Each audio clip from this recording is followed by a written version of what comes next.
I hope you have the Heavenly Library with you, because I want you to go and take down the book of Deuteronomy and go to Deuteronomy chapter 6. We read from this passage Sunday, and so I'm not going to focus on the verses that are very familiar to all of us.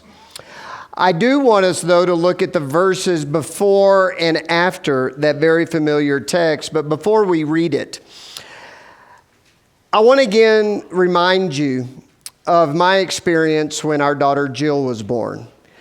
As I shared with you last night, my wife is amazing. She made it so comfortable for me that day. She waited till I got up until she really started having her contractions. And when it was time to drive, she said drive, and I had a license to fly. It was wonderful. But when Jill was born, and for the first time that it truly hit me that I'm not only a dad, a father, but I'm now a steward of a soul that's been entrusted to me by God. It was like everything changed. And I shared with you last night what it was like when that nurse came in. I was thinking I could handle all this. I could be the dad, the perfect dad right off the bat. I could keep her quiet and figure it all out. And I realized I couldn't. And so within about 10 hours of being a father, I felt like a failure. And the nurse took her out of the room. I remember getting back home.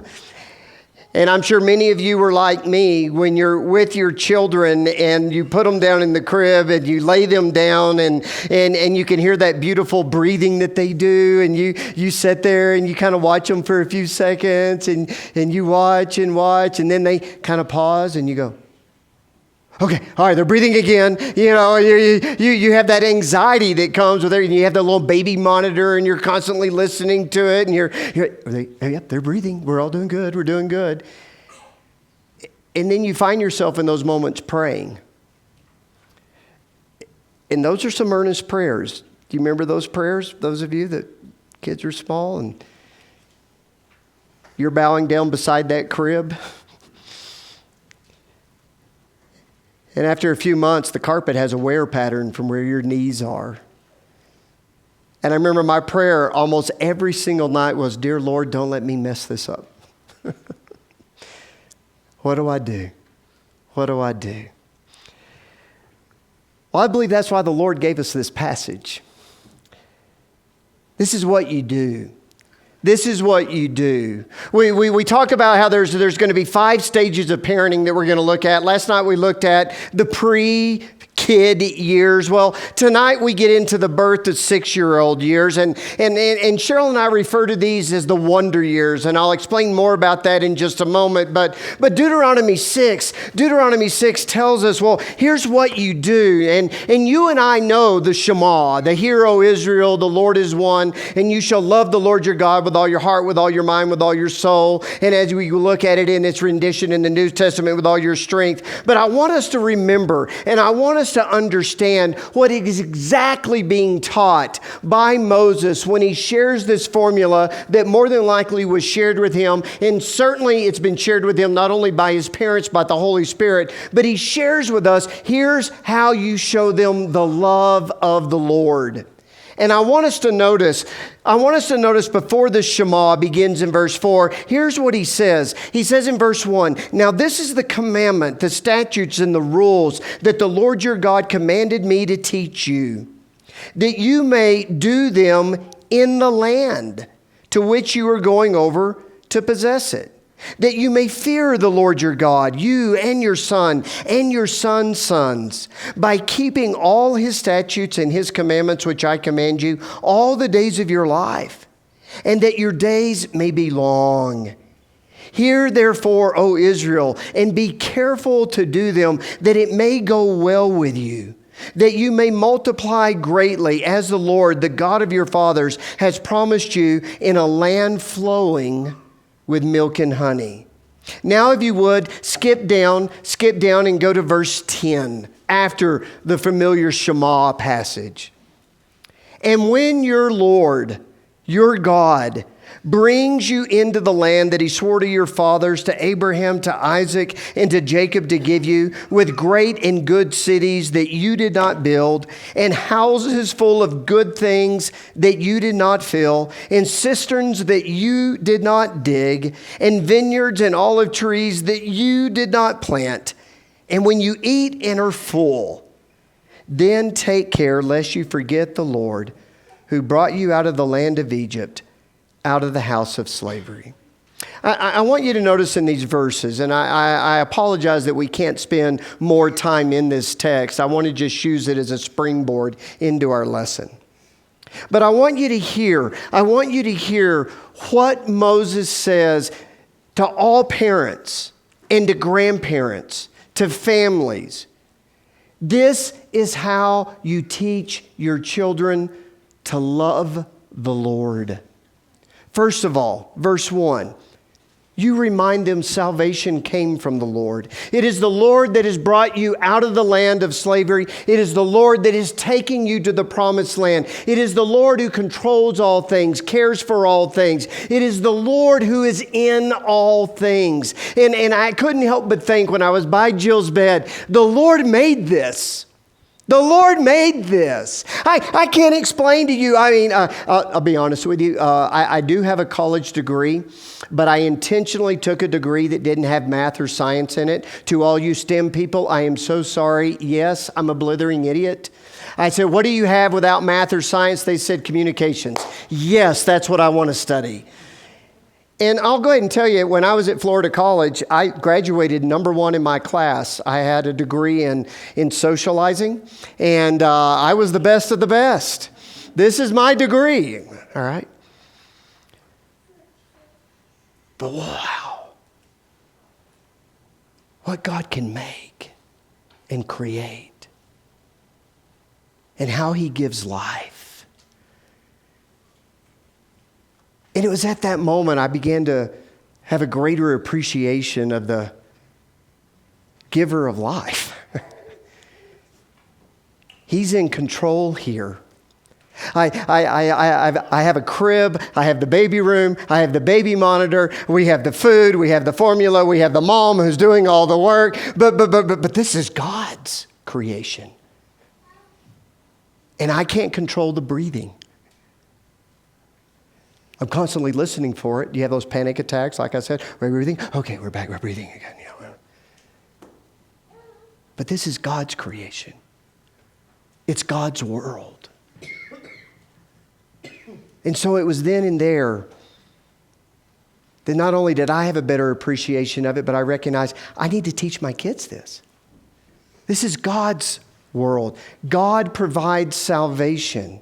And therefore, because he is the provider and the giver of all things, I need to respect him. I need to respect him and have a healthy fear of him and a reverence for him. And I got to tell you, when I was on my knees and every time that I prayed for my children, and even when I pray for my children now, I pray that God will work in their life. I have more and more understanding and respect for God now than I ever had without kids. It's amazing what kids teach you. It's amazing how they humble you. It's amazing how they open your eyes to see the Lord and to see him more clearly.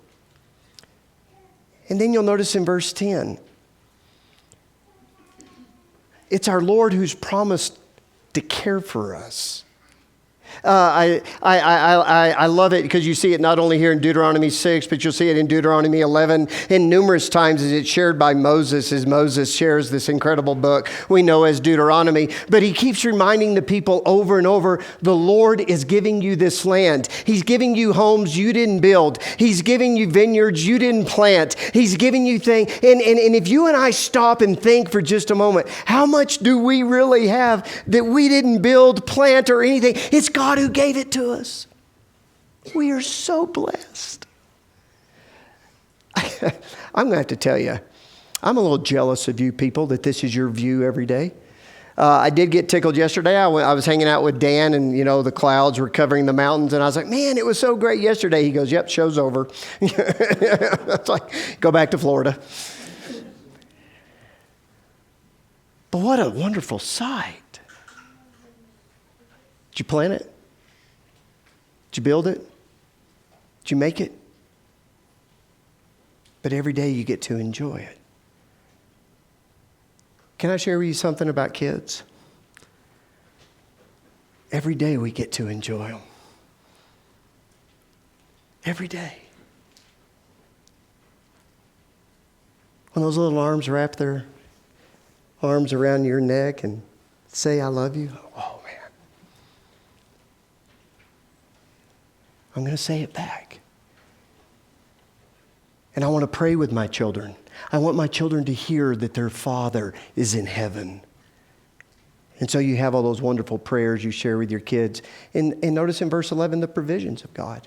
And so what I want you to see here, what I want you to see is what the Hebrew writer and what is actually being done here by Moses is showing this is what you do every single day. Every single day you speak of the love of the Lord, the salvation of the Lord, the fear and the judgments of the Lord, the promises of the Lord, the provisions of the Lord. And when you do that, you will begin to see and understand what it means to love Him with all your being. These are the wonder years. 0 to 6 are the amazing years. And here's what's great about it, parents. These are the years.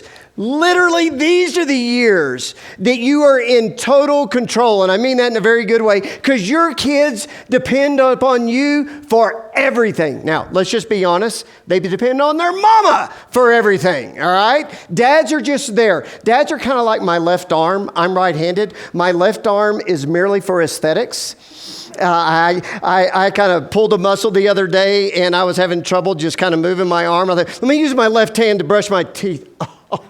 I got nothing. That's a dad. You know, that's most dads in the 0 to 6 years. You know, mom's feeding them, mom's caring for them. They run to mom when they cry. Dads, we don't know how to turn it on, turn it off. You know, we just support our wives. That's our job. But being serious, these are the impressionable years. These are the years you have their total attention. Total attention. The only time you will not have their attention is when you give their attention up to anything artificial like a screen. And I will harp on that in a little bit in just a moment, okay? But they're with you. There's been a quote that's been attributed to Aristotle for many years, but you'll notice I've got a question mark beside it. As a news guy, I haven't exactly found the source that gives me the confidence to say it was Aristotle, but it's a great quote nonetheless. Give me a child until the age of 7, I'll show you the man. There's a lot of truth in that. Those early years are very impressionable and building years, so much so that a lot is formed in those early years. Science will tell us, in fact, the CDC shares a report that 90% of a child's brain development, not so much just its size and the growth of the brain, but just the development of what takes place will take place in the first 5 years. For example, from birth to age 3, these are the optimum years for hearing and vision. In other words, these are the years that those ears really turn on and those eyes really light up. And there's nothing more fun than to watch your kids when that happens. And they're doing like this and this and this. I will share you a story. This is kind of one of those moments. It's a little embarrassing, but you'll enjoy it. We were driving home and we lived in Melbourne, Florida, and my folks lived in Texas. And so anytime and apparently the interstate only went one way, but nonetheless, we're driving back home from Mem and Pop's. And we were only just about 7 miles from the house. And Jill just started losing it in the back seat of the car. You know, she was about 2 years old and she was just about done. So we're so close. I think I can just get home. I don't want to have to pull over. I just get home. And all of a sudden it hit me. I had this great idea. I started rolling down the car windows on one side. And there we go. Then I'd roll it up and roll down the other one. And there, and I'm like, I'm the greatest dad in the world. Look. And then all of a sudden, and I kind of looked at Cheryl. I'm pretty good, aren't I? I heard this blood-curdling scream. And I looked back, and I had rolled her arm up in the window. We had to pull over to Wendy's, literally 2 miles from the house. And we sat there for 45 minutes eating a Frosty before we could go on home. Duh. But when they're young like that, everything, that's important.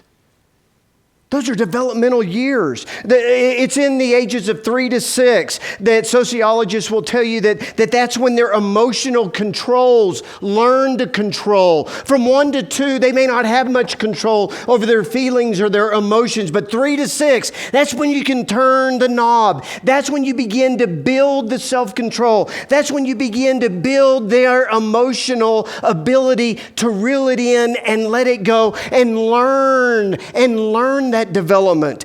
Social skills really develop between the ages of 2 to 5, language from 1 to 6, and motor skills from 1 to 3. The point I want you to hear, parents, and this is so important, these are the years.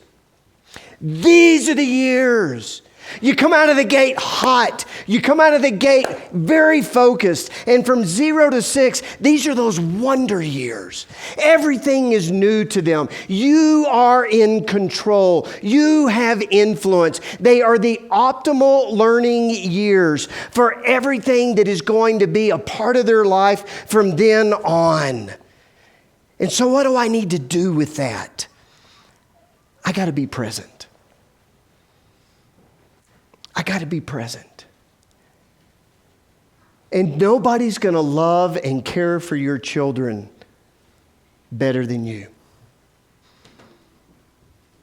Better than you. I tell you what's amazing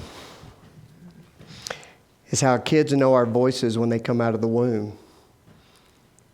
Isn't that amazing? They know who mom is. They know who mom is. We need to be the mom. Be the dad. These are the years. And so, I want to share with you some ways to maximize the resources there. Now, I'm going to share with you some things that we did, okay? Doesn't mean necessarily has to be your choice, but I think you're always growing and learning. I tell you what, if I lived in Colorado Springs and I was next to Focus on the Family, I'd be a frequent flyer. Mr. Robertson, you're in here again? Yep, I have no idea what I'm doing today. All right. But one of the things that we listened and watched was Growing Kids Our Way. Now, if you've ever heard this, it's a video series. It's fairly old. It'll probably look kind of antiquated if you've ever seen it. It's very traditional, all right? But it was very helpful to us because we learned some things through that. Didn't apply all of it, but it was an opportunity for Cheryl and I to sit down and watch and learn together and to listen and to get ideas. Here's one cool idea that we got from rearing children, growing kids God's way, was you ever notice and you ever been in a big crowd where a kid's been interrupting mom and dad? Mom, dad, and you're like, stop, be with you in a moment, be with you in a moment. Well, here's one cool thing we learned from the video. We didn't let our kids do that. But unfortunately for them, their mom and dad were the preacher and the preacher's wife, so they're going to be talking a while. So we taught them to just come up and put their hand on us. Just, I know you're there. And you would acknowledge it. Gotcha. I know you're there. Let me stop this conversation as soon as I can. Yes, how can I help you? It was amazing. I didn't think of that on my own, never would have. Jill's 29 years old. She'll come, no, I'm just kidding. But you learn from other people. You read to your kids all the time. And we have these little books written by Irvin Lee's wife, Sister Lee, in North Alabama. It was Mrs. Lee's stories about Jesus. And so those are the constant things that you read. Bible lessons and Bible songs in the car all the time. I can't tell you how many times I've heard the song, do everything without complaining. I was about complaining just to hear that song over and over again, you know. But those are the songs. Those are learning opportunities. Even in the car was not a time for screens. And then there's the Proverbs. They're great nuggets to start teaching your children at a very early age. Every child is known by his deeds, whether he's done is pure or is right. The idea of guarding his mouth and his tongue guards the soul from trouble. He who walks with the wise will be wise, but a companion of fools will suffer harm. And then certainly this one, and we've all taught this to our kids and certainly to our brethren, and that is the idea that you do unto others as you have them do unto you. And then there was that song, Philippians 4, do everything without complaining. Our kids heard it so much. I can remember when our kids were very small and somebody'd be complaining, the other one would start singing that. It was the kind of way to dig your brother or sister, you know. But they're great nuggets. And here's the deal. If this is what our kids are hearing over and over again, at 1, 2, 3, 4, 5, and age 6, it's in their heart. It's in their heart. I have a Bible back in my office, and it's very, very, very special to me because my mom had given it to me. And she gave it to me when I said all the books of the Bible at age 6. And I go back and look at that now, and I don't go, hey, I said the books of the Bible at age 6. No, I think of my mom having to teach me the books of the Bible when I was 5 and 6 years old. Oh, my word, Mom. I can just imagine how I said Habakkuk. Zachariah. Yeah, you can just imagine. How many times did my mom have to hear Matthew, Mark, Luke, and John, Acts and the letter to the Romans, 1st and 2nd Corinthians? And how many of you actually start singing the song when you're looking it up when the preacher said something, right? But you heard it when you were young, and it stuck in your heart. All right, if you'll remember, there's four things that we got to keep in mind at every stage. And these are what Cheryl and I look at, the essentials. And so if you'll allow me, I want to share with you the essentials to us. If you remember our mission statement, even when the kids were small, is we wanted them to be a blessing to others. Now, kids cry. Kids have emotions. Literally, for the first 3 years of our marriage, we never ate dinner together. One of us was having to carry one of them. And even at church, our daughter, she would always cry unless you were uncomfortable. And if you stood up, then she would quit crying. And so literally, I can remember when I was preaching and they were real small, Cheryl's in the back holding Jill. I would be in the back holding Jill as we made our way all the way through service, all the communion. And then we would do the handoff as I went up to preach. You do what you got to do. But you wanted to make sure that your children were a blessing to others. You do what you have to do. And you begin at a very young age to teach them to respect others. That's not Rob. That's Brother Rob. I grew up in the old days where everybody was brother and sister. All right, y'all remember those days? Everybody's brother. That's Brother Rob. That's Brother so-and-so. Well, that's what he was. I remember the first time a kid called me brother, I went, No, that's my dad. My dad's Brother Robertson. You know. Mr. Phil, we can work with that one. But I'm still trying to get Connor and Riley. You don't have to call me Mr. Phil anymore. You know? You're 30. You know. But you start at a young age. Because everybody needs to be shown respect. You stand up when somebody older walks in or introduces themselves to you. You clean up your messes. Okay. Anybody have a church bag? You ever seen good moms with their church bag and they come in church and they've got all the books, the flat books and the this books, and they may even have some Cheerios in there, and then they've got a dustbuster. We always had the dustbuster, yet leave no trace. It's just like hiking, man. No Robertson trace left behind. Why? You got to be a blessing to others. Pick up your toys, put it all in there. These are the essentials. You emphasize family. This was a big challenge for us when the kids were real small. I was working many, many, many hours in the media. Too many hours. So we needed time together. If I stayed at home, I would probably get called into work. So living in Melbourne, we got annual passes to Busch Gardens so we could drive 3 hours. We had to find a way to make it work. So that we made sure we spent some time together. You do what you got to do. Family's got to come first. And there was lots of reading. Lots and lots of reading.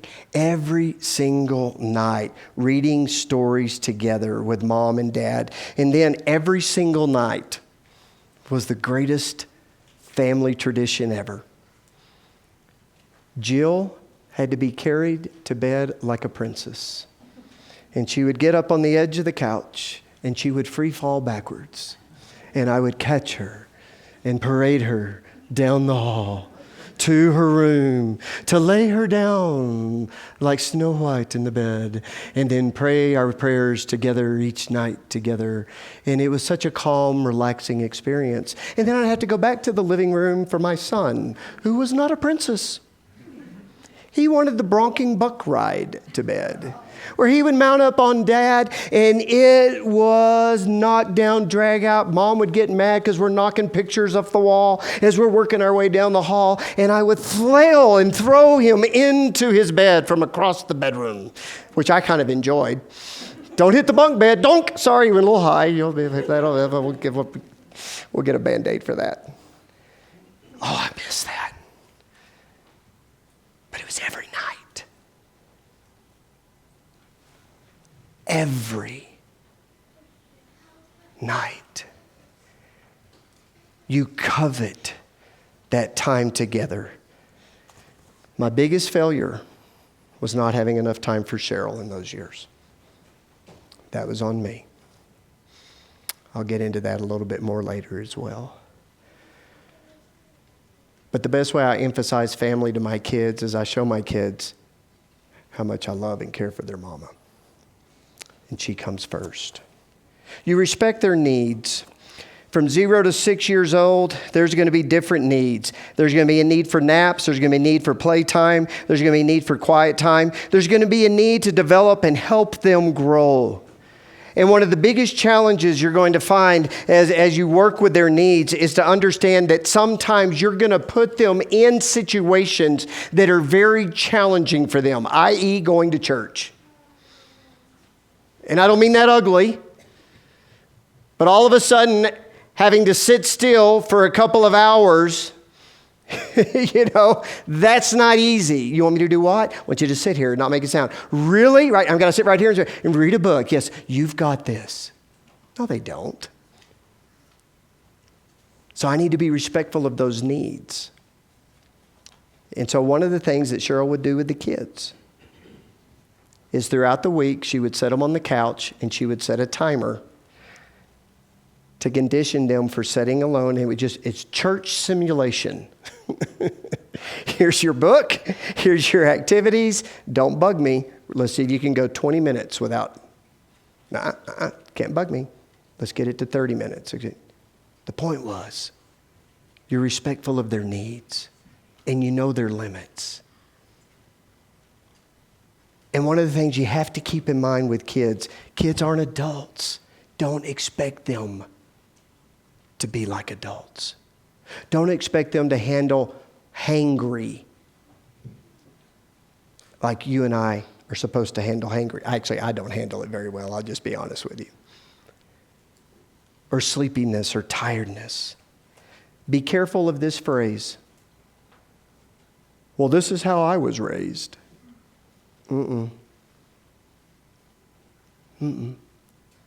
Each kid's different. Each kid's different. And so be mindful. Be mindful of their needs. And so your disciplining attitude, and then I'll just conclude with this, and then we'll go to the next stage. You have to win the attitude battle early. In 0 to 6, they're going to start developing a little bit of character. They're going to start developing a little bit of talent. they're also going to start developing some habits that are very destructive. Selfishness comes out pretty quickly. Whining comes out pretty quickly. Isolation or anxiety can come out pretty quickly. You've got to learn to work with it. And so discipline is training, not beating, not demanding. It's understanding that you and I are in the role of a father and a mother who's supposed to help them navigate these issues and these emotions. And let me just talk quickly about screens. Actually, I have a whole series on screens.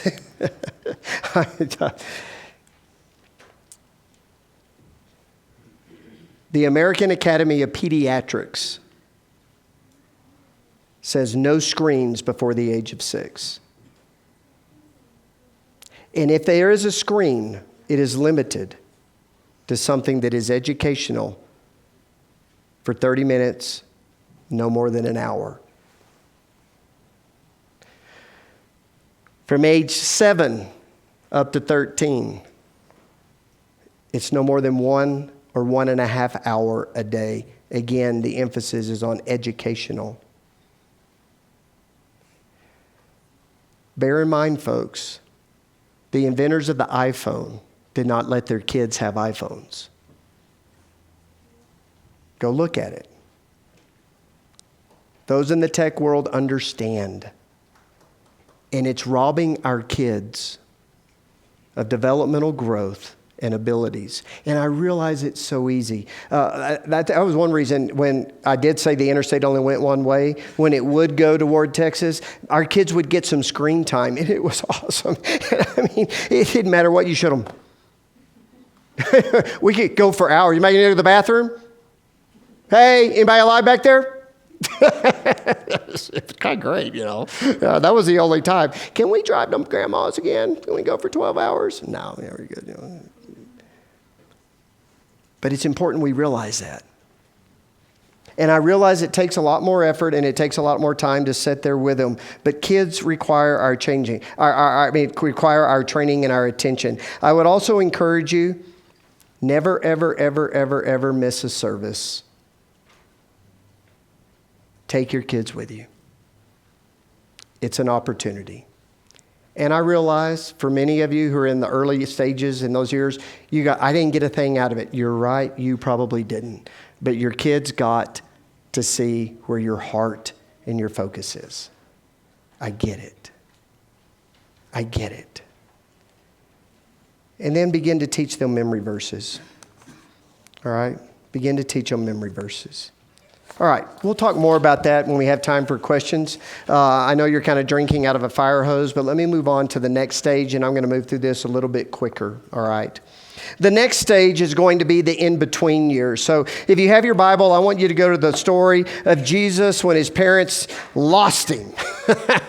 You know, I've heard of kids being lost by their parents at Disney. My brother actually got lost at Six Flags, and they had him at the big red caboose. He was only gone for about 30 minutes before we all found him and had the old 911. Joseph and Mary lost the Son of God for 3 days. So, however you want to feel bad, you don't have that one hanging over you. Can you imagine? Where's Jesus? I don't know. I thought you had Jesus. But anyone with you? I mean, Jesus? In 3 days? Who loses their kid for 3 days? Well, it's different times. You know what's interesting when you go back to that story in Luke chapter 2? Joseph and Mary experience everything that you and I experience in child rearing, all right? For time's sake, I'm not going to read the whole story to you, all right? I'll begin reading in verse 46, but I want you to listen to what Luke shares with us regarding the emotions that Joseph and Mary were feeling. It says, and after 3 days, they found him in the temple, sitting among the teachers, listening to them and asking them questions. And all who heard him were amazed at his understanding and his answers. Now, when his parents saw him, they were astonished. And his mother said to him, Son, why have you treated us so? Behold, your father and I have been searching for you in great distress. Now, let me just stop right quick. I realize the written word just gives us the written word. Anybody here see Mary going, son, you know, your dad and I have been looking for you. So good to see you. You had fun here in the temple? No. I think Luke's keeping it pretty nice. Mary was like, son, son, do you not know? Son, she probably pulled him off to the side, and Joseph is standing there right there with him. Son, don't you know we've been searching for you in great distress? You can see Jesus going. And he said to them, why were you looking for me? Did you not know I must be in my Father's house? And they didn't understand the saying that he spoke to them. And please notice, he went down with them, and he came to Nazareth and was submissive to them. And his mother treasured all these things in her heart. I tell you, if there was any passage that described the emotions of parenting, this is it. The idea of being astonished is to actually be in panic mode.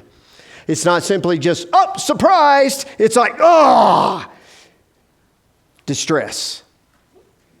Do you not realize we were in distress? And that there was great distress in our hearts? And some of your Bibles may actually use the word sorrow. Can you imagine? It was 3 days out before they realized they lost him. Mary made it back in 30 minutes. I don't know, but whatever. They were booking it back, don't you imagine? But he was submissive to them. He was submissive to them.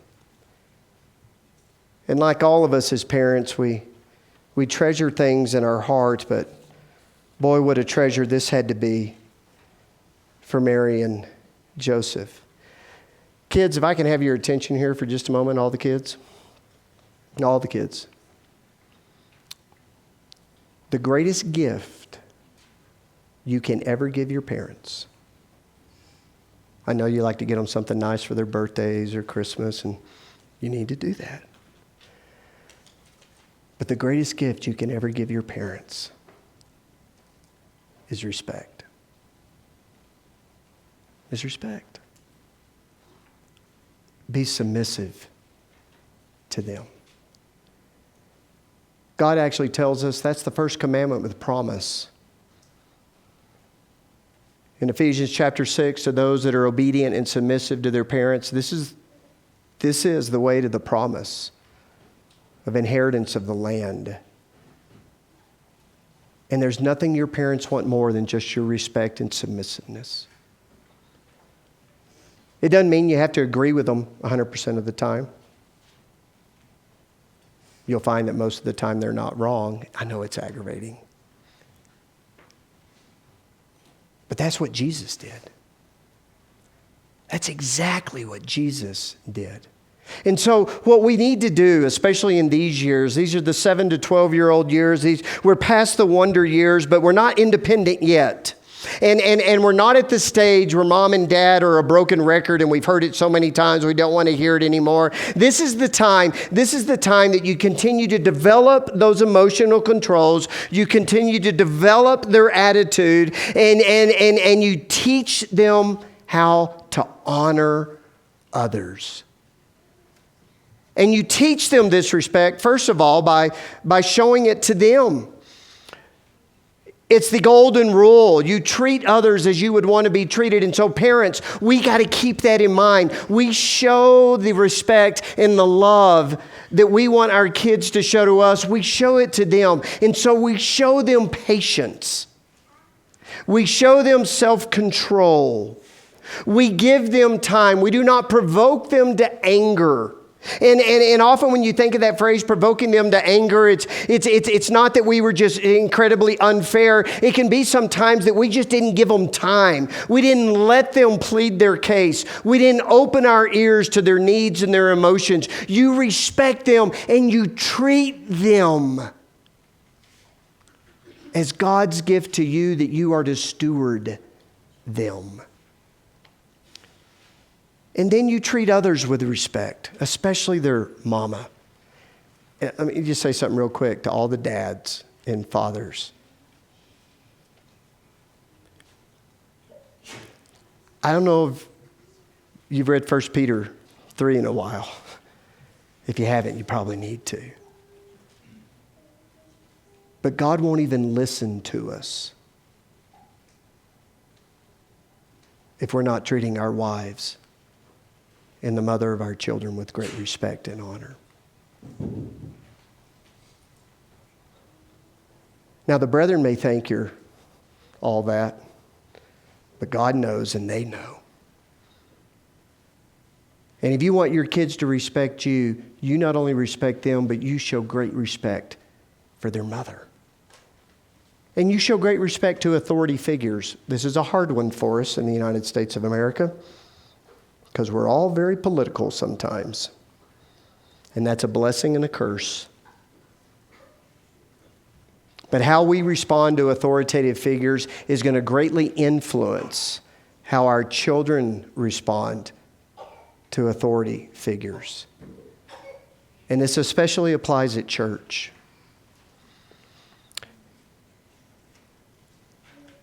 Those who are shepherding over our souls deserve our respect. And I would imagine the shepherds here are a lot like the shepherds back at Valrico. We want the brethren to bring concerns to us. We want to hear about problems. We need to hear about concerns. But it has to be done respectfully. And if we want our kids to grow up in the nurture and the admonition of the Lord, we have to show that respect to those who are shepherding over us, who preach to us, who teach to us, and lead us. And then we teach our children how to share gifts of honor themselves. I am a huge stickler, especially for young men, to stand and shake hands and look people in the eye. We actually make every kid do that at camp, all the guys.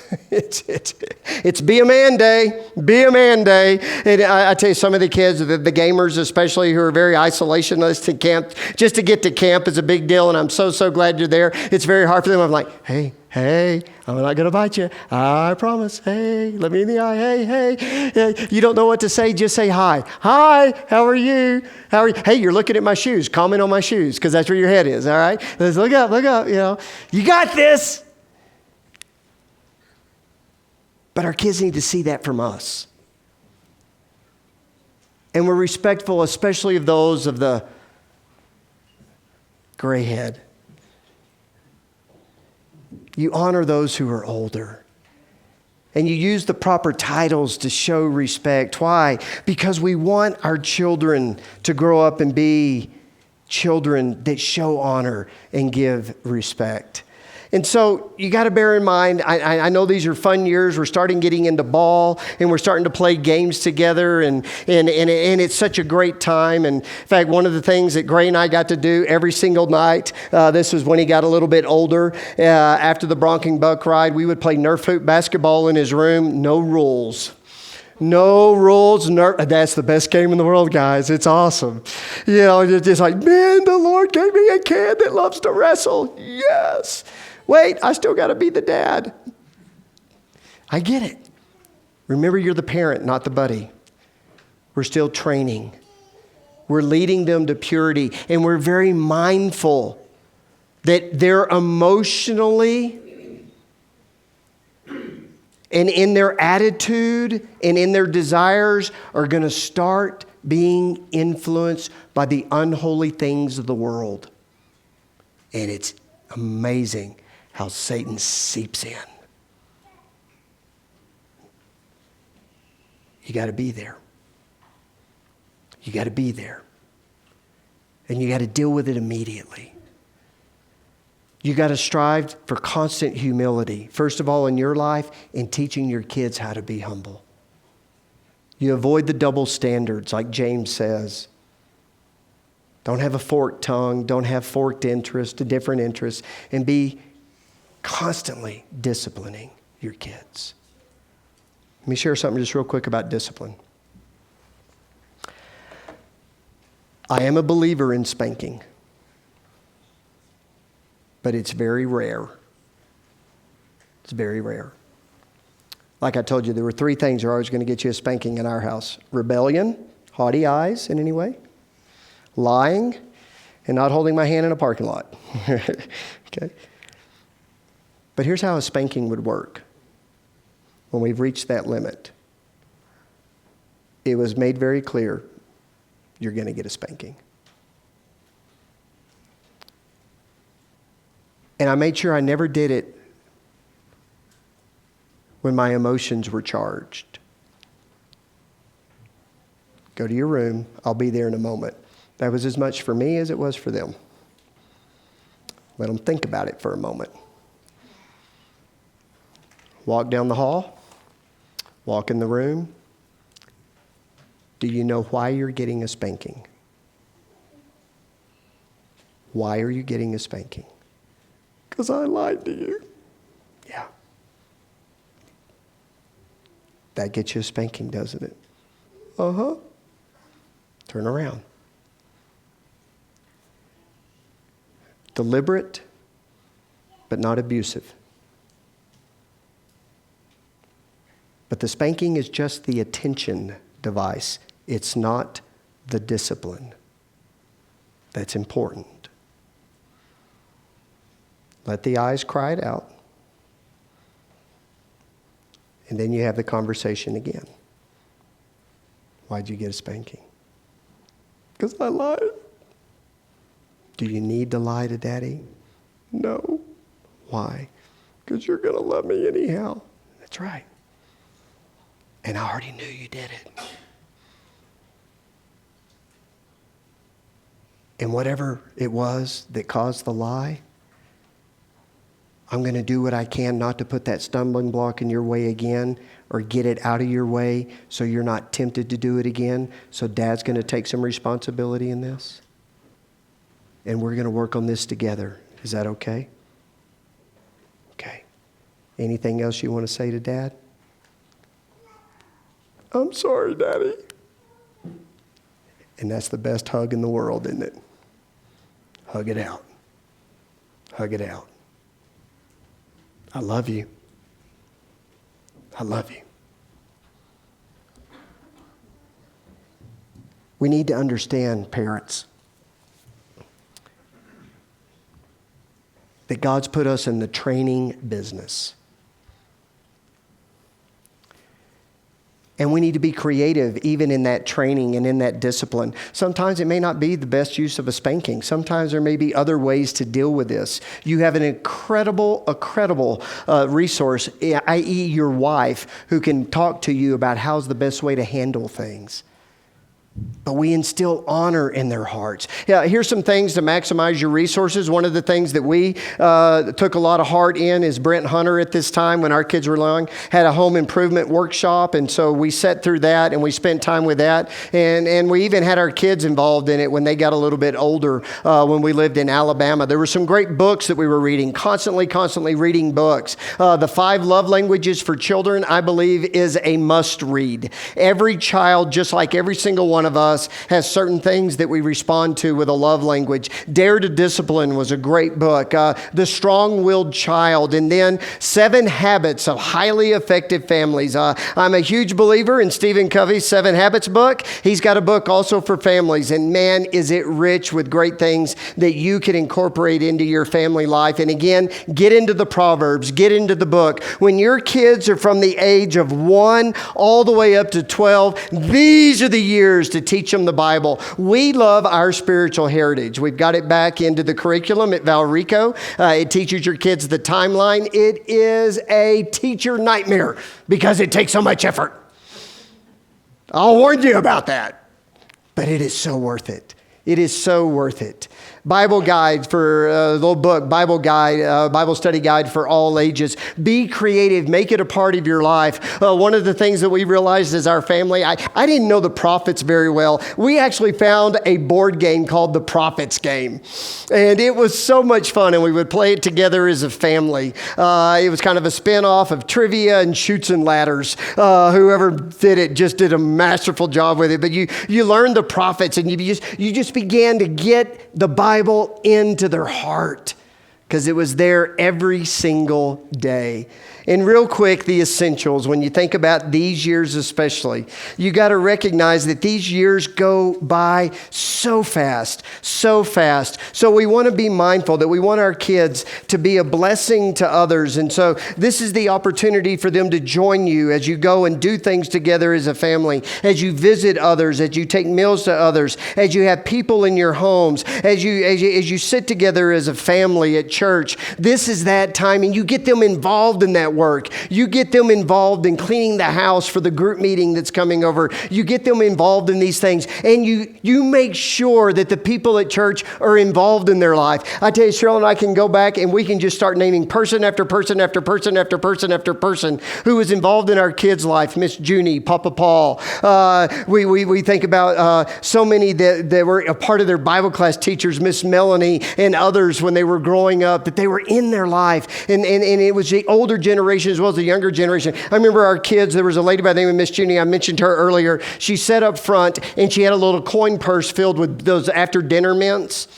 And after church, every kid would come up and stand at her pew, and they would get a mint, but they had to talk about their Bible class. There's just people like that. You put them in their life, and so you make sure they're a blessing to others. You emphasize family. This may be a little controversial. I hope it's not. But this is what we did. Cheryl staying at home was not an option. The keeper of the home needs to be at home.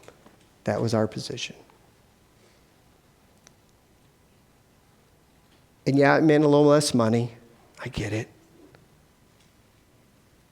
But I'm not going to get these years over again. And so that was part of emphasizing family. Now, that was our choice. But I don't regret it. As a preacher, my kids went with me to meetings. They went with me to Bible studies, the Bessemer High Rise every Thursday night. But the cool part about it was if you went to Dad to a meeting or anything like that, you usually got Krispy Kreme or ice cream on the way home. We all were happy. We worked a lot together. We did a lot of church work together. But we made sure we had a lot of family time together.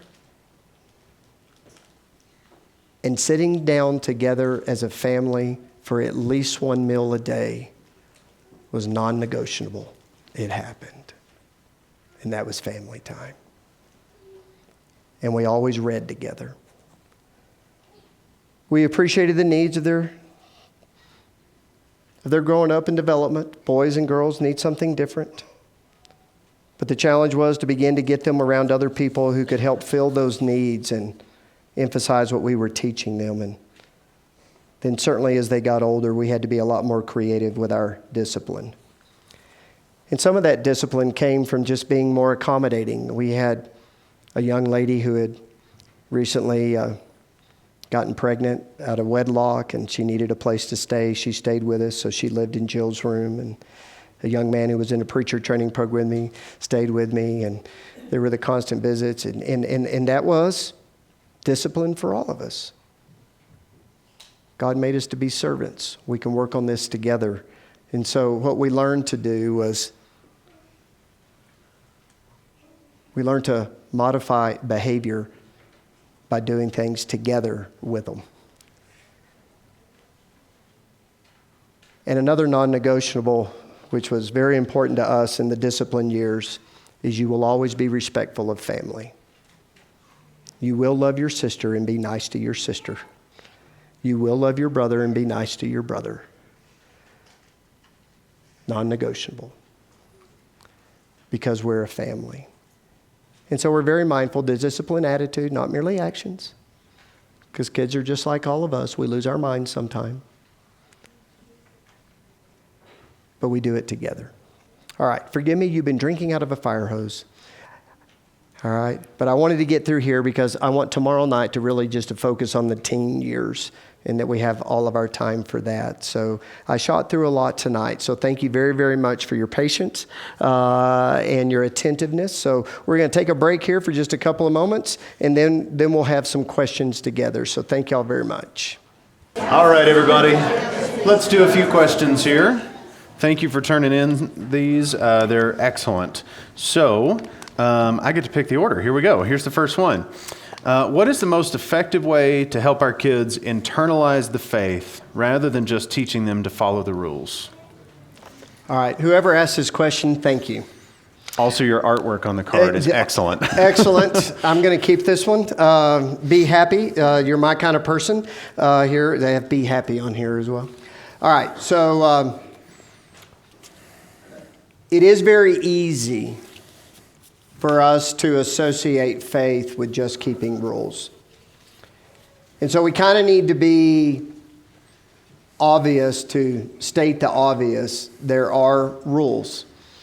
And if you go and you look at Psalms 119, the rules of the Lord are righteous and good. And that's what every verse is about, the value of rules and regulations. And so I think I'm going to get to your question, but I think the first thing we have to do is we need to share with our children the value of rules and boundaries. It's kind of like, when you're driving up a mountain, I don't know about you, but I feel much more comfortable if there's a guardrail, and I know there's an end of the road. I don't really want to go near it, so I have a respect for boundaries and guardrails. And the Lord gave us guardrails to keep us safe. So let's not look at rules in the negative. And that's kind of our responsibility as parents, to make sure the rules don't constantly sound negative. Okay, there's value in rules. But I believe it is imperative for us as parents to show our kids just how much we love God. And it should pour out of us, all right? I know that people have different feelings about how to respond to a baptism, but I love clapping. That's what we do as a society to show our joy. Now, that may not be your conviction, and I greatly respect it. But this is one of those areas we show our children. They see us go crazy when the Broncos score a touchdown. They see us get excited and almost come to tears, when our team wins or some great gift is given to us. And they go, wow. They see us run to somebody we love and just embrace them, and we get emotional. And that's good. They should see that in us when we serve God. And there's nothing wrong with emotion. There's nothing wrong with tears. There's nothing wrong with an amen. There's nothing wrong with a hallelujah. We need to show our children passion. Y'all, anybody here an Andy Griffith watcher? Anybody want Andy Griffith? Y'all remember the Darlings? I've preached at many churches that were filled with the Darlings. Y'all aren't one of them. That's why I talk so long. So you should learn. I need to give him a darling look, and he'll wrap it up a lot faster. But our kids don't need to see the darling in us. They need to see us eager and excited. They need to see us show passion and love for the Lord. And it will make a difference in their life. And let me just ask you this. Do you like to be around happy people or unhappy people?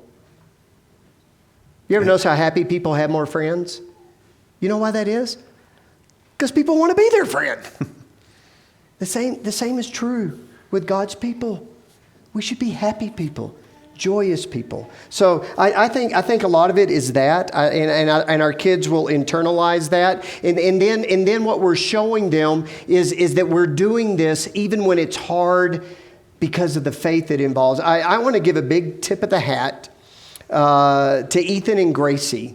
They had the preacher over tonight. They hadn't been married a year. Preachers are scary. You don't know how they're going to respond.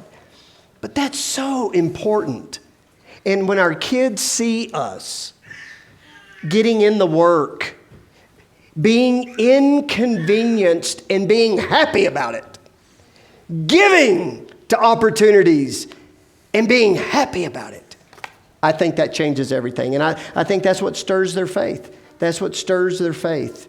And that's how you get them to internalize it. And you can show it to them. And then faith has meaning. And you sit down and you explain why this rule is important. And I know it's hard, but I love it.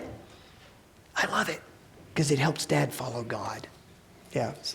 Well, and I'm just going to attach that straight to the beginning of your message tonight, because it's Deuteronomy 6. You do this when you walk by the way, when you rise up, when you lie down.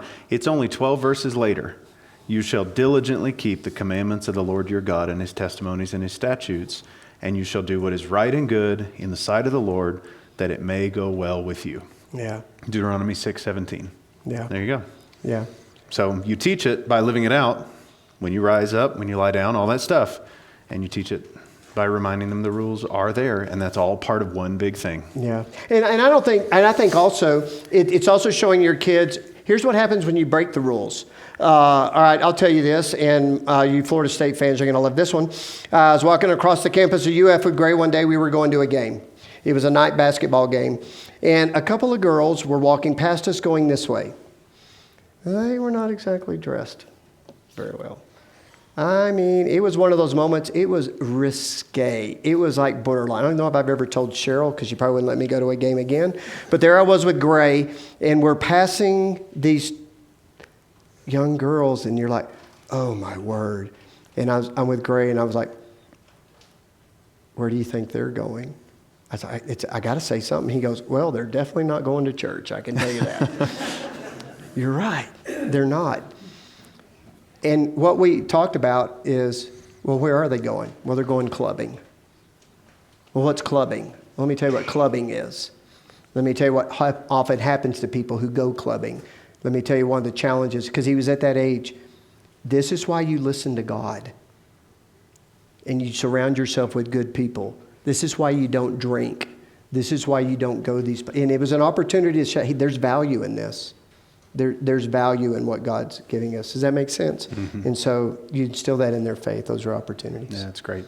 All right. How do you handle unruly kids when nothing seems to work? How do you keep it together and get it together? Well, I don't know about keeping it together part. Because, I don't know if there's ever a moment you feel like you've got it all together and you feel like your kids have got it all together. And I know I don't have it all together. But how do you handle it when nothing seems to work? You keep working. That's kind of what I thought you were going to say. You don't give up. You don't give up. You don't give up. You try something else. You try something else. You talk to others. And here's what's special about God's family. There's always others who have been in that exact same position. And here's something I know about godly parents. Godly parents will never, ever, ever look down on another parent for the way they parent. A godly parent will always have compassion for every parent and be willing to extend grace and to give time and to give wisdom and give themselves. How can I help you with this? Because that's what godly parents do. And so I think that's what you do, and I get it. You never, ever, ever, ever give up. And one of the cool things that I get to see, and it's just because I travel so much and I get to spend time with so many families, that nothing's ever hopeless. And I've been blessed to see many prodigals come home. And they do come home. And so you never give up. That would be my thoughts. That's great. Super encouraging. Hard truth, but encouraging truth. All right, here's the last one for tonight. Is there anything you could say to or about single parenting? Oh, yeah, and I am so sorry I didn't say this earlier. Not all of us are blessed to have a two-parent arrangement. And so to the single parent, I say you're not in the fight alone. You've got your brethren. Help us work with you. I know that what I said about, being able to stay at home, well, that's not going to apply to you. It's going to be hard for you to do that. And so please don't beat yourself up. But if you're a single parent, here's what that means. You got to work extra hard to fill a gap. And you got to be willing to lean on others to help you fill that gap. And even more so, in my opinion, your children need to be in camp. They need to be surrounded by other godly brethren. They need to be in Bible class. They need to be hanging out with good mentors and leaders. You got to make sure you find those people to help you along that journey. In fact, really that applies to all of us, but especially to the single parent. And I think I mentioned to y'all, maybe I mentioned to some of you in passing, but there's times I stand in the foyer of the church at Valrico and I see some people coming in and I know their story and I know their challenges and I'm just like, and one of those that I love to just see coming in with her 3 kids is actually her 2 kids, is a single mom who unfortunately married a husband who was just, there's no other way to say it, he was just sorry. And it's been hard. It's been hard. And so I've given her son a lot of attention. Others have given him a lot of attention. He's actually come to me recently and he says, Mr. Phil, I want to learn more how to preach. Can you work with me? Yes, I can. You got that right. But to see her come in, I just applaud. And I know how hard it's been. But I know she's also leaned on a lot of people. And that's what you got to do. That's what you got to do. You got to lean on your brethren. So.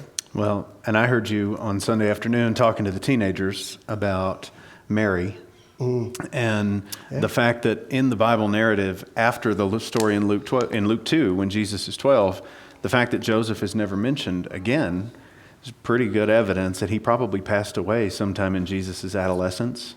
Not for sure, but it may be that.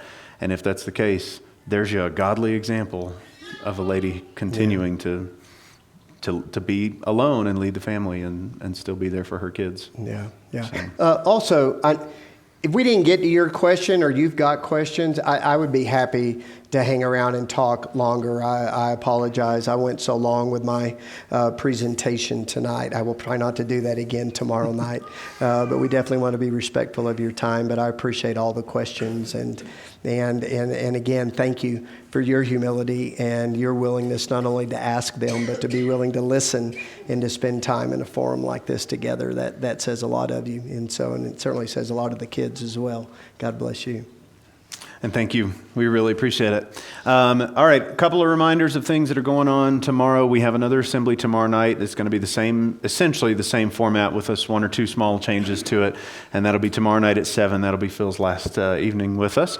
And then tomorrow morning here at 10, we have the grandparenting class that's going on. And so Phil's going to be leading that one as well. And then right after that is the thing that normally happens here. All the old folks go out to lunch on Wednesdays over at Dion's. And so anyway, if you want to be part of that. And yes, I called you old folks. Fight me on it. But anyway, just wanted to remind everybody that that's what's happening there. Some of y'all don't fight me, okay? I'm scared of some of y'all. I'm just being honest about that one. All right.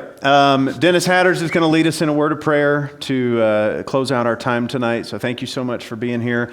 And again, thanks to Phil for teaching us and engaging our questions. We really appreciate it. And we'll see everybody tomorrow.